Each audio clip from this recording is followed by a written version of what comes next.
Sutra Trata yang menakjubkan, Bab 8, 500 murid menerima peramalan.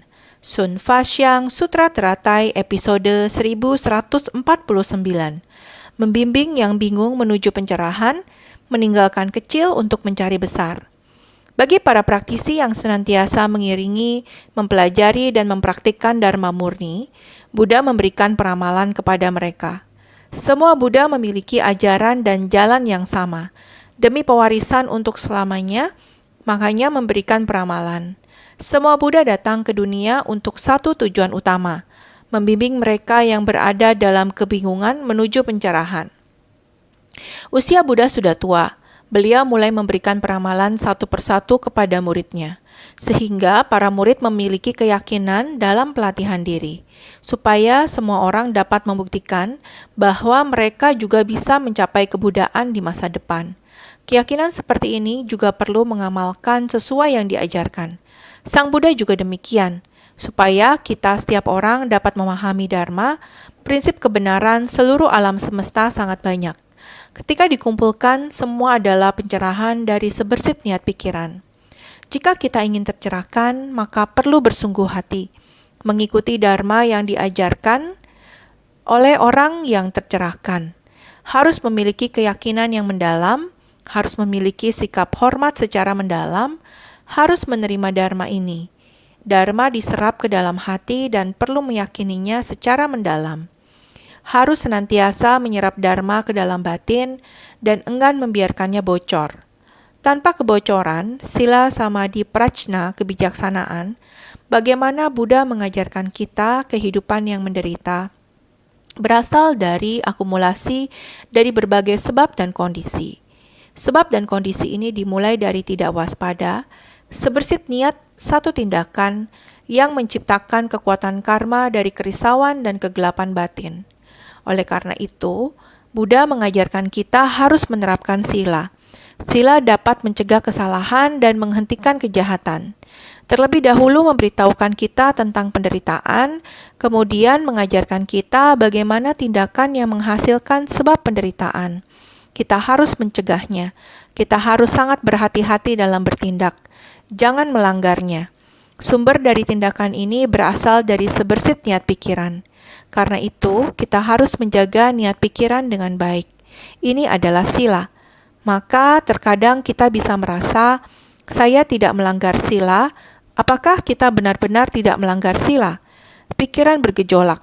Apakah kita benar-benar tidak melakukan kesalahan? Kita telah melakukan sebuah tindakan. Dengan demikian, kita dengan sangat mudah mengakumulasi perasaan kegelapan batin dalam hubungan antar sesama. Jika kegelapan batin ini dibiarkan tertanam di dalam hati orang, maka kita akan menjalin hubungan yang buruk dengan mereka. Ini adalah benar-benar kedengarannya sangat halus, namun semua hal ini adalah butiran benih. Apakah telah menanam benih yang baik, atau malah menyebarkan benih yang jahat? Maka kita perlu setiap saat bersungguh hati dan bermawas diri. Jangan menciptakan karma, jangan menciptakan benih buruk. Jangan menimbulkan pikiran-pikiran jahat. Jadi banyak penderitaan yang terakumulasi seperti sedemikian, maka kita perlu membina diri. Dalam pelatihan diri, kita perlu melatih sila. Tetap perlu sila. Dengan sila ini, kita dapat mengetahui banyak hal. Kita baru tahu untuk menjaga disiplin, mengerti untuk sangat mawas diri, dan mengerti cara mencegah. Jadi kita perlu membina diri. Barulah dapat melenyapkan banyak hal yang adalah penderitaan. Dharma ini, sila dan samadhi ini yang memungkinkan batin kita untuk mendengarkan Dharma dalam waktu yang lama. Mendengar Dharma harus menyerap ke dalam batin kita. Sebersit keyakinan ini jangan sampai terputus. Berkata, dulu saya begitu percaya, sekarang saya merasa itu sudah lama sekali. Saya pelan-pelan keyakinan dan perilaku ini pelan-pelan memudar. Jika keyakinan ini memudar, maka akan menjadi malas dalam pelatihan diri. Karena adanya perayaan suci 50 tahun, orang-orang berharap mengekspresikan rasa hormat mereka. Semua orang ingin memperingati awal mula dari 50 tahun lalu. Semua orang telah berjalan dengan bersungguh hati di sepanjang jalan ini.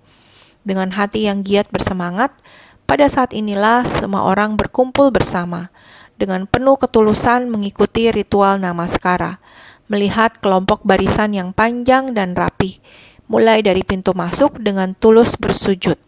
Kelompok yang demikian rapi masuk ke dalam ini menandakan ketekunan dan giat bersemangat mereka. Apakah ketekunan dan giat bersemangat ini digunakan dalam kehidupan sehari-hari? Ketika waktu telah tiba untuk kebaktian pagi dan malam, dalam pekerjaan kita sehari-hari, semua orang sangat sibuk, menggenggam waktu dengan baik. Sewaktu kebaktian pagi hari, kita harus giat bersemangat.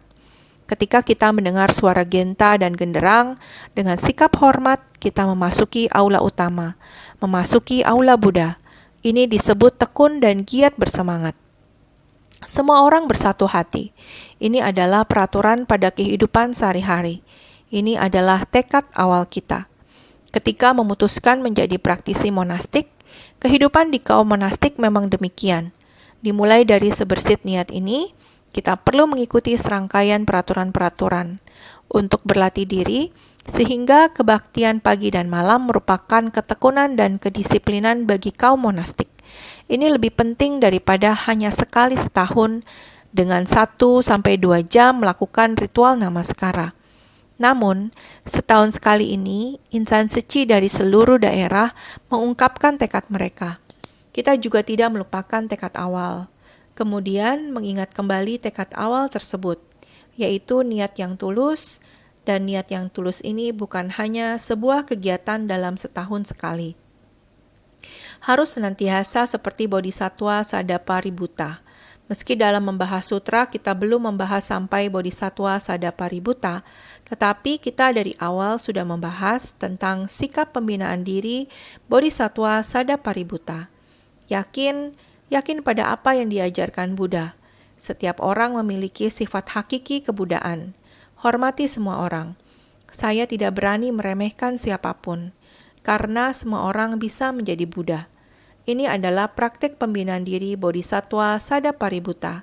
Tetapi Sang Buddha mengajarkan kepada kita bahwa meskipun semua makhluk hidup pada dasarnya memiliki sifat hakiki kebudaan, namun karena terbersit pikiran tersesat, muncul satu pikiran jahat ataupun mempraktikkan dharma kebajikan.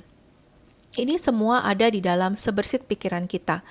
Jikalau kita setiap saat memupuk sifat hakiki tatata yang awalnya sudah dimiliki semua orang, ini disebabkan dari kalpa tanpa awal yang lalu, kita membiarkan sebersit niat tersebut lari keluar, terpikat dan terbawa oleh kondisi luar. Ketika benih ditanam di tanah akan tumbuh. Benih ini akan hidup dan tumbuh menjadi pohon besar, dipenuhi oleh buah yang rimbun. Benih buruk dari kerisauan, kegelapan batin, dan kekuatan karma dengan sendirinya akan terus tumbuh berkembang. Oleh karena itu, sifat hakiki tatata kita awalnya adalah sifat hakiki yang murni, juga terpengaruh oleh kegelapan batin dan kerisauan. Dengan inilah tabiat buruk kita menghalangi sifat hakiki tatata untuk mengeluarkan kekuatannya. Niat pikiran bajik telah berkurang.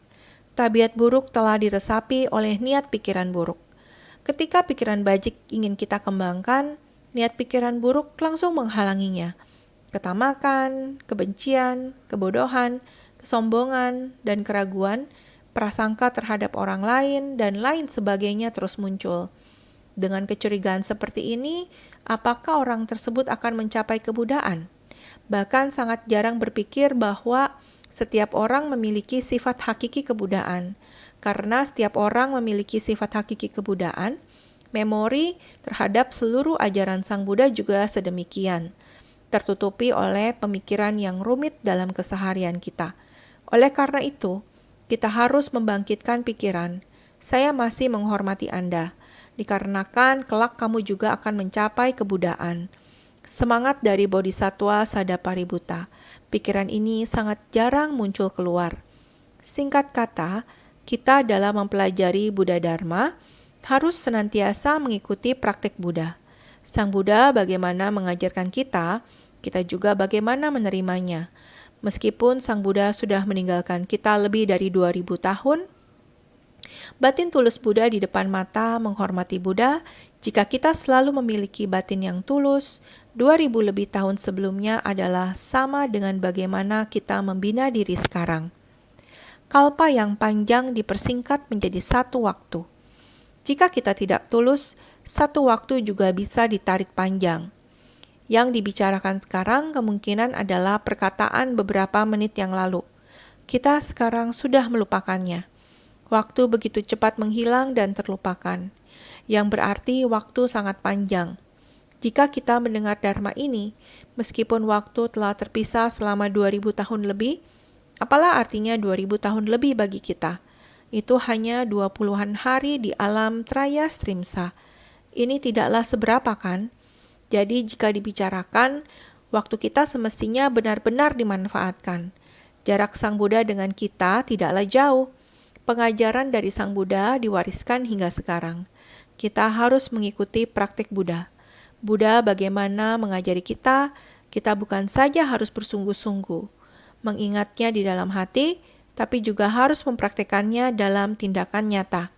Jadi, bagi para praktisi yang senantiasa mengiringi, mempelajari, dan mempraktikkan Dharma murni, Buddha memberikan peramalan kepada mereka. Buddha di tempat pencerahannya di puncak Burung Nasar adalah demi peramalan kepada murid-muridnya saat itu. Murid-muridnya saat itu sekarang ada di mana? Mungkin saja ada di depan kita, di era yang sama dengan Sang Buddha. Kita mungkin saja dari kehidupan ke kehidupan telah berada di era yang sama dengan Sang Buddha, menerima pengajaran saat Sang Buddha ada di dunia. Kita dari kehidupan ke kehidupan melewatinya dengan cara seperti ini. Mungkin saja kita juga pernah menerima peramalan dari Buddha. Maka itu, semua Buddha memiliki ajaran dan jalan yang sama demi pewarisan untuk selamanya. Makanya memberikan peramalan. Saya sering mengatakan, semua Buddha memiliki ajaran yang sama. Setiap Buddha yang datang ke alam manusia, metode pengajaran yang diberikan adalah sama. Pada akhirnya, demi mewariskan Dharma, sehingga Dharma Buddha bisa bertahan selamanya dan berlanjut di alam manusia, maka dia harus memberikan peramalan kepada muridnya. Memberikan peramalan bahwa semua orang dapat mencapai kebudaan di masa depan. Tetapi setiap orang harus terus-menerus mendengar Buddha Dharma. Dari kehidupan ke kehidupan. Mendengarkan, mengajarkan, dan mewariskan Dharma. Maka ketika kita hidup di era yang sama dengan Buddha, juga menjadi orang yang menerima peramalan dari Buddha, sesuai dengan perubahan zaman pada masa kita sekarang, kita juga menampakkan wujud di sini, dengan balasan karma lingkungan dan balasan karma langsung di masa kini. Dengan balasan karma lingkungan dan balasan karma langsung, kita datang ke alam manusia ini. Zaman ini kita harus menggunakan tampilan fisik seperti ini, datang untuk membimbing para makhluk. Ini mengharuskan kita untuk mengikuti dan merespon para makhluk. Saat Sang Buddha datang ke alam manusia, Sang Buddha juga mengikuti dan merespon para makhluk. Maka kita mempelajari ajaran Buddha, terlepas atau tidaknya kita hidup di era yang sama dengan Sang Buddha. Mungkin juga kita sudah mendapat peramalan dari Buddha. Kemudian kita sudah datang ke alam manusia berkali-kali. Tetapi kita masih tetap memiliki misi yang sama, karena kita semua masih merupakan murid Buddha. Sang Buddha adalah guru pembimbing di 3 kelompok alam. Kita selalu melafal demikian dalam Gatha Pujian Buddha, guru pembimbing dari 3 kelompok alam dan ayah pengasih dari 4 jenis kelahiran. Karena kita sudah menjadi murid Buddha, kita semua harus memiliki panggilan jiwa.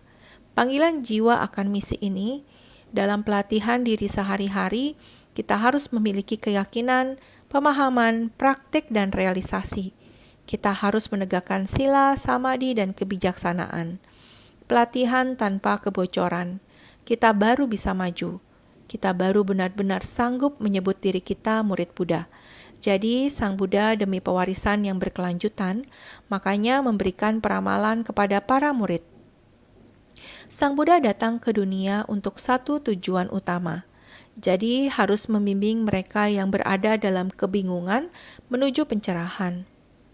membimbing dan menyadarkan para makhluk yang tersesat berjalan menuju arah pencerahan. Karena para makhluk tersesat dari sifat hakiki tatata, diselimuti kegelapan batin dan terus menciptakan karma buruk. Menciptakan karma akan menjadi karma kolektif. Karma kolektif di era ini memiliki energi kekeruhan yang sangat tebal. Akhirnya mendapat balasan karma. Balasan karma yang terkumpul ini menyebabkan bencana alam dan petaka ulah manusia. Bodhisatwa muncul di alam manusia merupakan respon untuk mendekati makhluk yang menderita. Di Serbia pada tahun 2016, belasan bodhisatwa di tempat tersebut menjadi dekat dengan para pengungsi dan warga setempat. Juga orang yang baru membangkitkan tekad dan turut bergabung dengan Seci sebagai relawan.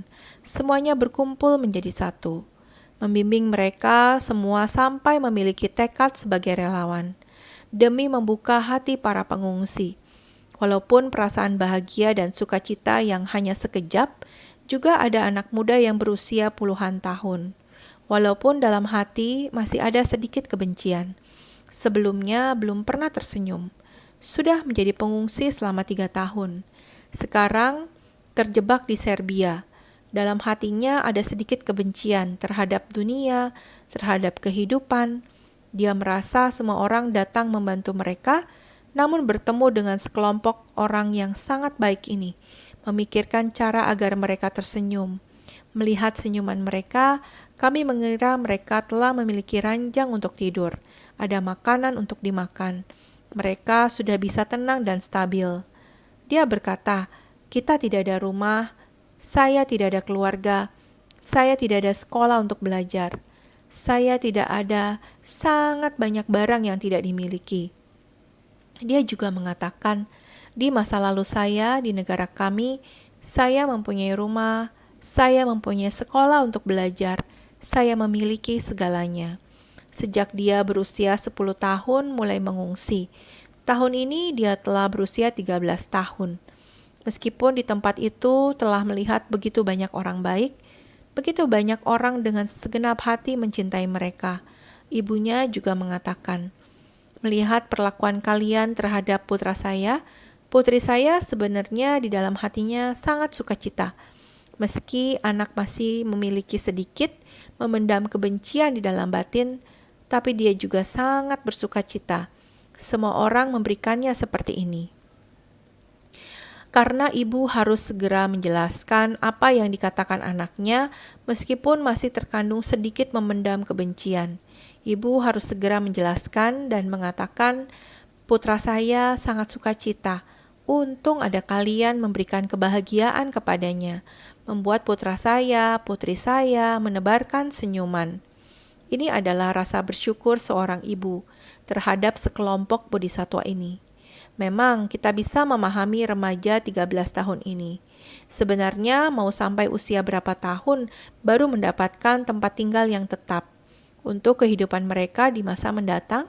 Apakah dia bisa mendapatkan pengajaran? Sampai usia keberapa baru mendapatkan rumah sendiri? Yang dia butuhkan sekarang adalah rumah yang aman dan stabil. Ada sekolah agar dia bisa belajar, juga mendapatkan kesempatan untuk mengikuti pendidikan. Dia hanya membutuhkan ini sekarang. Tetapi harus menunggu sampai kapan? Tidak tahu, ini adalah karma kolektif di sana. Orang-orang yang seperti ini masih ada berapa banyak? Bukan hanya di satu negara, tapi di beberapa negara. Bukan hanya di Serbia, di Italia juga ada. Meskipun di tempat tersebut terdapat sedikit insan suci, 2 orang yang terpisah oleh jarak yang sangat jauh, 400 hingga 500 km. Di satu negara yang sama, 4 relawan suci, 2 diantaranya sudah dilantik, 2 lainnya belum dilantik. Karena satunya dari Taiwan dan menikah di sana, satunya lagi baru saja menjalani pelatihan. Untuk keempat orang ini berkumpul bersama di satu tempat, bersumbangsi untuk para pengungsi Afrika bukan hal yang mudah. Terpisah oleh 400 hingga 500 km, ada yang harus naik kereta api untuk berkumpul, ada juga yang terbang dengan pesawat dari Jerman. Total ada 6 orang. bisa sampai ke Italia, perjalanan yang begitu jauh, berkumpul bersama untuk membantu para pengungsi, membelikan beberapa pakaian untuk diganti. Saat cuaca dingin, warga setempat mengatakan pengungsi sangat kasihan. Mereka tidak mempunyai selimut untuk cuaca dingin, dan mereka pun mencari donasi. Insan Suci Italia pun menggalang donasi untuk selimut. Seperti ini mengajak sekolah di sana dan warga lokal. Ada yang dari sekolah dan ada warga lokal.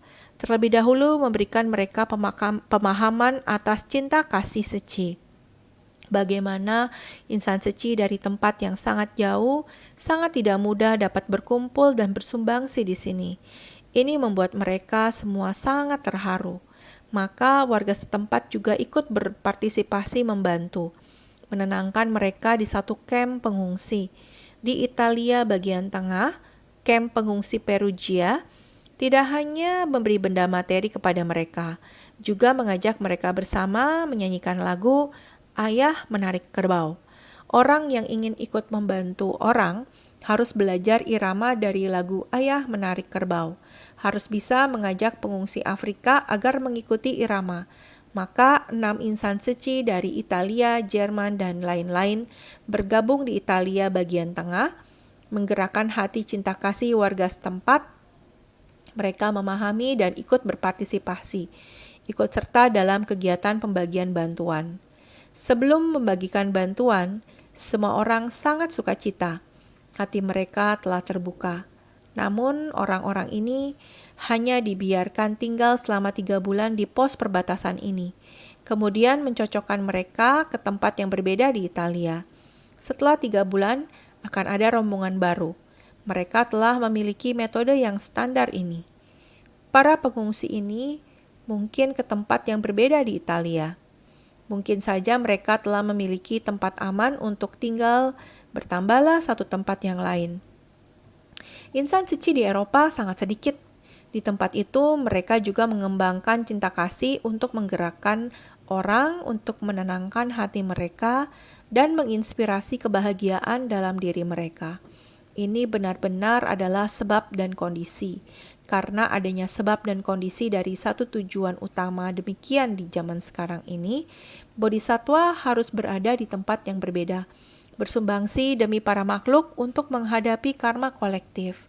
Jadi, semua Buddha datang ke dunia untuk satu tujuan utama, membimbing mereka yang berada dalam kebingungan menuju pencerahan.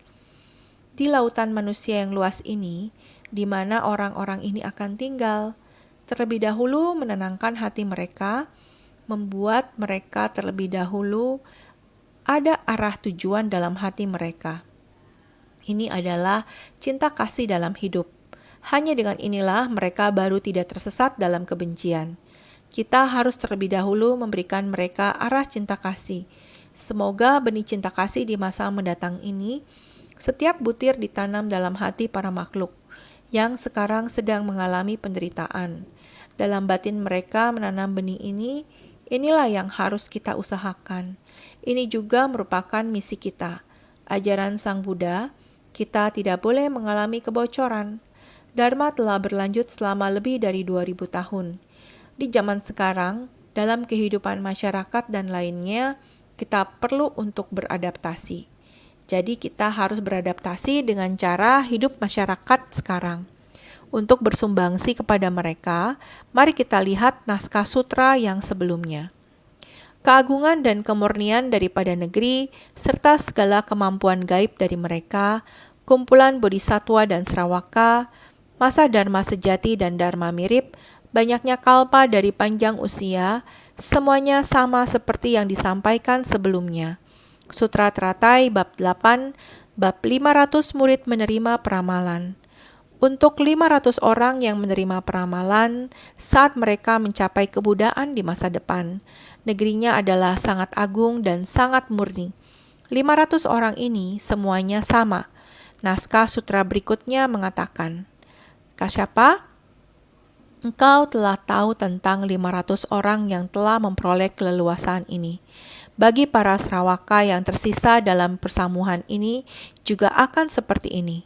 Bagi mereka yang tidak hadir dalam persamuan ini, engkau hendaknya menjelaskan ini kepada mereka. 500 orang ini telah menerima ajaran Buddha. Tekad mereka menjadi teguh, sangat teguh. Para Sravaka lainnya juga demikian.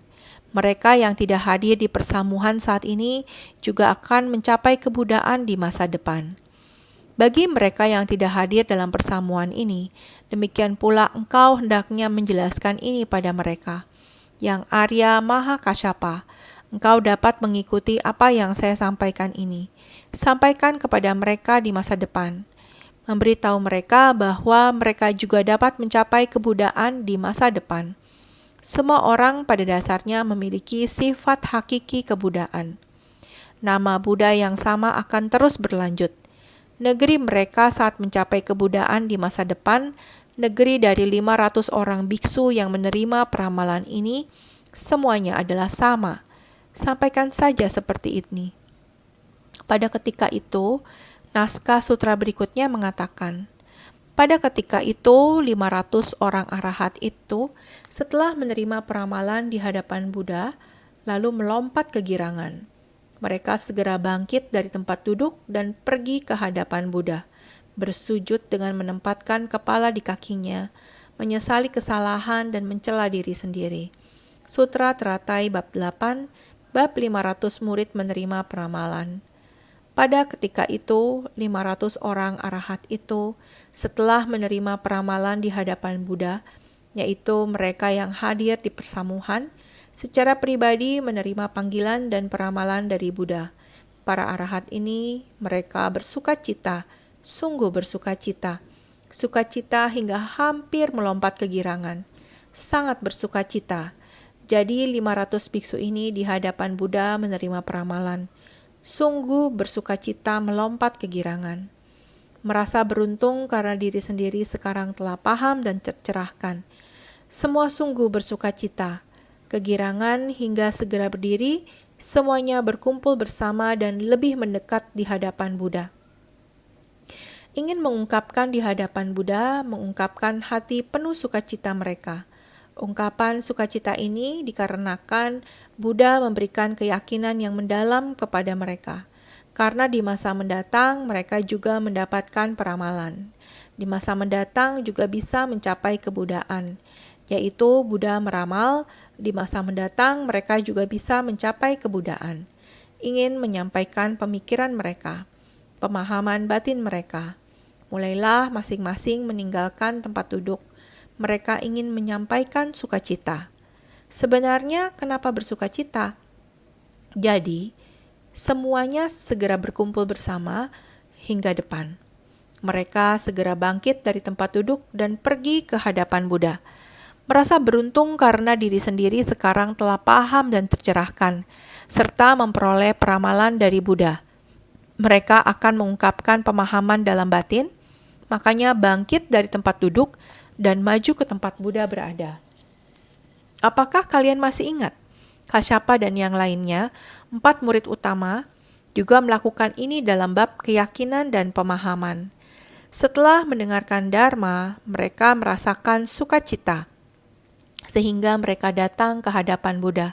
Sekarang ada 500 murid, jadi sukacita semua, lebih mendekat lagi dengan Buddha. Bersujud dengan menempatkan kepala di kakinya. Satu persatu mereka datang ke hadapan Buddha, dan satu persatu mereka bersujud di kakinya. Bersujud dengan menempatkan kepala di kakinya. Mereka juga ingin mengungkapkan isi hati mereka. Bersujud menunjukkan rasa hormat mereka yang tertinggi. Ketika mereka menempatkan dahi di kedua kaki Buddha, ini menunjukkan rasa hormat mereka yang tertinggi. Kemudian, menyesali kesalahan dan mencela diri sendiri, dan mereka mengungkapkan isi hatinya. Bersujud dengan menempatkan kepala di kakinya, menyesali kesalahan dan mencela diri sendiri. Bernamaskara dengan menempatkan kepala di kaki Buddha, menunjukkan penghormatan paling tinggi. Menyesali dan mencela diri sendiri atas kesalahan sebelumnya, mencela kebodohan sendiri, menyesali kesalahan, merasa bersalah karena dulu tidak mengerti akan betapa luasnya perumpamaan Dharma. Sama seperti Kasyapa dan yang lainnya, 4 orang murid utama, mereka juga menyampaikan apa yang ada di dalam hatinya. Sebelumnya mereka dalam kebingungan. Dharma sejati tunggal yang diajarkan Buddha. Kami merasa takut akan ini, tidak berani menerimanya. Sekarang kami sudah memahaminya. Di masa lalu kami seperti anak malang, mungkin kalian masih ingat tentang ini. Inilah yang diungkapkan 4 murid utama di hadapan Buddha. Sekarang adalah 500 murid yang memiliki isi hati yang sama. Mereka menyesali kesalahan dan mencela diri sendiri. Di masa lalu mereka melakukan kesalahan. Di masa lalu mereka melarikan diri. Mereka tidak bisa menerima bahwa mereka harus masuk ke tengah masyarakat untuk mempraktikkan ajaran kendaraan besar. Mereka menyalahkan kapasitas mereka sendiri yang tumpul. Jadi mereka menyesali masa lalu yang demikian. Kapasitas lebih tumpul, sehingga tidak tahu akan maksud hati Buddha. Karena ini hanya melatih diri untuk diri sendiri saja, tidak mampu seperti Purna Maitra Yaniputra, memahami maksud hati Buddha, untuk membimbing para makhluk secara luas. 500 orang ini melatih diri hanya untuk kebaikan diri sendiri. Karena ini makanya menyesal, malu pada diri sendiri. Dulu tidak paham akan makna dalam prinsip kebenaran. Dari Dharma yang disampaikan Buddha, mereka tidak memahami betapa luasnya perumpamaan Dharma. Sang Buddha menyampaikan banyak perumpamaan dalam Dharma. Mereka belum jelas akan semua ini, sehingga mereka menyesali masa lalu mereka sendiri. Jadi bagaimana mereka membayar penyesalan ini? Berikutnya naskah sutra ini mengatakan, Bhagawan, kami sekalian sering berpikir demikian, beranggapan bahwa kami telah memperoleh pemadaman paling akhir. Sekarang baru tahu kalau kami bagaikan orang tanpa kebijaksanaan. Kenapa demikian? Kami sekalian seharusnya memperoleh kebijaksanaan Tathagata. Akan tetapi, kami malah merasa cukup dengan kebijaksanaan kecil saja. Sutra Teratai bab 8, bab 500 murid menerima peramalan. Mulai menghadap Sang Buddha dengan sangat tulus berkata, Bhagawan, kami sekalian sering berpikir demikian. Kami selalu berpikir sendiri seperti ini. Berpikir apa yang saya lihat, baik itu Dharma yang dibabarkan Sang Buddha, semua yang kami lihat berada dalam kebingungan. Bahkan dengan Dharma yang dibabarkan Buddha dalam hati kami tetap masih berada dalam kebingungan. Jadi semua yang kami lihat masih belum jelas. Bhagawan, kami sekalian sering berpikir demikian. Para biksu menyampaikan pandangan mereka, menyesali dan mencela kebingungan lampau dari mereka. Sudah puas dengan sedikit yang diperoleh, tidak tahu mencari besar. Maksudnya adalah berbicara tentang pandangan dan pemahaman mengenai Dharma yang dibabarkan Buddha. Dalam batin mereka, masih belum terbuka pandangan dan pemahaman mereka. Jadi tidak dapat memahami Dharma sejati yang diajarkan Sang Buddha. Beranggapan penderitaan, sebab penderitaan, lenyapnya penderitaan, dan jalan menuju lenyapnya penderitaan. Saya memahaminya. Saya memahami penderitaan. Bertumimba lahir dalam 6 alam kehidupan. Menderita. Saya takut kembali bertumimba lahir dalam 6 kehidupan. Jadi saya ingin berlatih, saya ingin datang untuk belajar. Tidak ingin bertumimba lahir di 6 kehidupan. Jadi saya harus memutuskan kerisauan dan ketidaktahuan. Saya tidak ingin memaksakan jalinan jodoh dengan orang lain.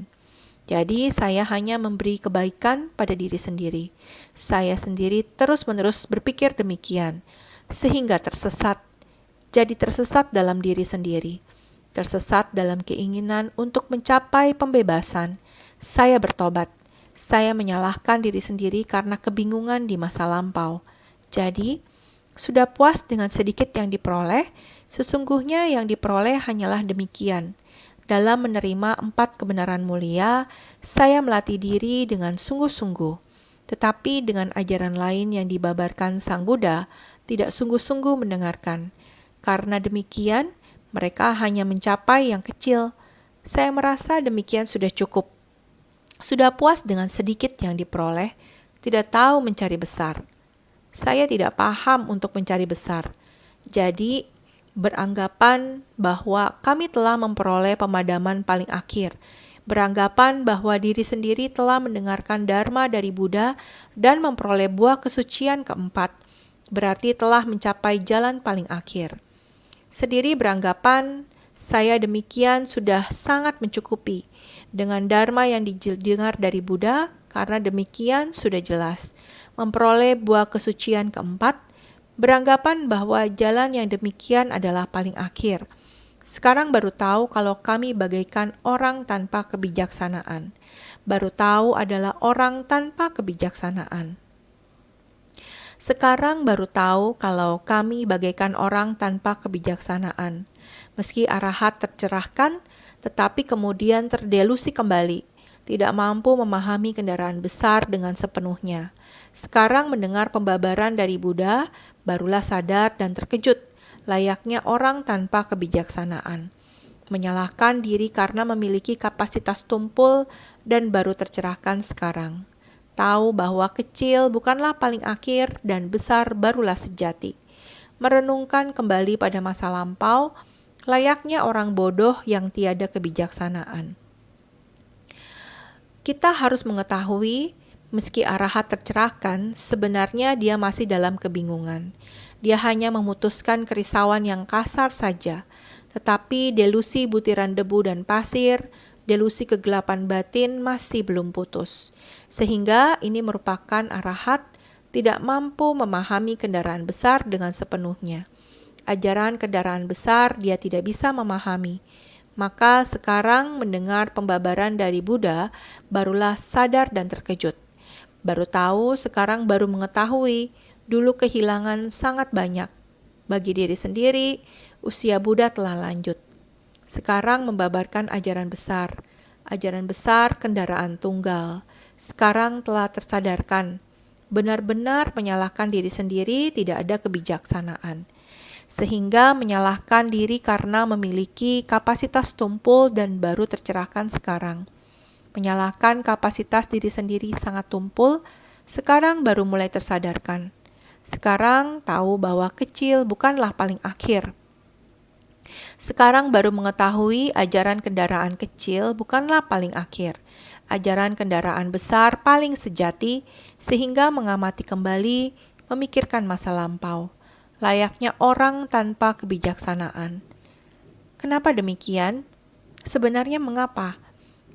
Kami sekalian seharusnya memperoleh kebijaksanaan Tathagata. Kenapa demikian? Kami sekalian seharusnya memperoleh kebijaksanaan Tathagata. Kenapa tiada kebijaksanaan? Kami sekalian dalam membina diri seharusnya memperoleh segala pahala kebajikan dan kebijaksanaan dari Tathagata. Sebenarnya kami semua orang, kita semua merupakan bagian dari 500 orang ini. Kita semua seharusnya setiap orang bisa setara dengan kebijaksanaan Buddha. Kita seharusnya bisa setara dengan kebijaksanaan Buddha, sehingga mengapa saya demikian tanpa kebijaksanaan? Kami sekalian dalam membina diri seharusnya memperoleh segala pahala kebajikan dan kebijaksanaan dari Tathagata. Kita demikian melatih diri, kita seharusnya memiliki kebijaksanaan yang setara dengan Buddha, tapi harus melatih pahala kebajikan demikian karena kurangnya pembinaan diri akan pahala kebajikan demikian. Akan tetapi, kami malah merasa cukup dengan kebijaksanaan kecil saja. Akan tetapi, mereka merasa cukup dengan kebijaksanaan kecil dari Sravaka, tidak mencari manfaat besar. Karena kurangnya pembinaan diri akan pahala kebajikan demikian, mengira demikian telah cukup. Tidak tahu ini hanyalah kebijaksanaan kecil, tidak ingin melatih ajaran besar. Sehingga, akan tetapi mereka merasa cukup dengan kebijaksanaan kecil dari Sravaka, tidak mencari manfaat besar. Inilah penyesalan, menyesal dan menyalahkan diri sendiri. Menyesali karena dulu berdiam pada kecil dan bingung atas besar. Kita terus terjerumus dalam kendaraan kecil, kehilangan ajaran kendaraan besar, tidak ingin terjun ke masyarakat untuk membina pahala kebajikan, sehingga bisa memahami apa yang mereka dengar hari ini. Ternyata ajaran sementara merupakan metode terampil. Sekarang Buddha menunjukkan ajaran sejati. Sekarang bisa memahami metode terampil sekarang untuk menunjukkan ajaran sejati. Artinya, merasa bersalah karena dulu berdiam pada kecil dan bingung atas besar, serta paham atas dimulainya pengajaran dengan metode terampil, sekarang untuk menunjukkan ajaran sejati. Dulu beranggapan telah memperoleh pemadaman, tapi sungguh tidak tahu akan adanya kebijaksanaan tata gata. Dulu beranggapan telah memperoleh pemadaman, mengira saya telah memperoleh pemadaman, tapi sungguh tidak tahu akan adanya kebijaksanaan tata gata. Tidak tahu diri sendiri juga bisa setara dengan Buddha, juga bisa mencapai kebudaan. Karena di masa lalu mereka tidak tahu akan hal ini. Awalnya semua orang mengira seharusnya telah mendapatkan. Dulu kita beranggapan telah mendapatkannya. Sesungguhnya mereka tidak tahu apa yang seharusnya mereka peroleh. Bagaimana mereka bisa tidak tahu akan hal ini? Ini sungguh tidak berdaya. Buddha demikian membabarkan Dharma, mengapa saya tidak menyadarinya? Sungguh tidak berdaya. Karena demikian, sehingga merasa cukup dengan kebijaksanaan kecil. Itu sebabnya menyesali kesalahan dan mencela diri sendiri. Tidak tahu kalau kebijaksanaan tata gata adalah yang seharusnya diperoleh. Bagaimana bisa tidak tahu ini dan merasa cukup dengan kebijaksanaan kecil? Itu sebabnya menyesali kesalahan dan mencela diri sendiri. Benar, apakah perlu bertobat untuk masa lalu? Waktu berlalu sia-sia. Sekarang usia Buddha sudah lanjut. Sekarang baru tahu akan masuk ke tengah orang banyak untuk membimbing mereka memupuk banyak pahala kebajikan. Berpadu dengan ajaran kendaraan besar ini, sekarang telah mengetahuinya. Akan tetapi sekarang baru tahu, Buddha juga memberi peramalan kepada mereka, masih perlu melatih diri untuk waktu yang lama.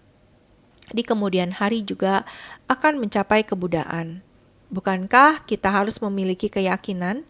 Walaupun dulu kita tidak mempraktikkan Dharma Agung, paling tidak Buddha juga memberikan kita kesempatan untuk merubah diri. Di kemudian hari terus melatih, pada masa mendatang akan mencapai kebudaan. Kita semua harus memiliki keyakinan ini, sehingga harus senantiasa bersungguh hati.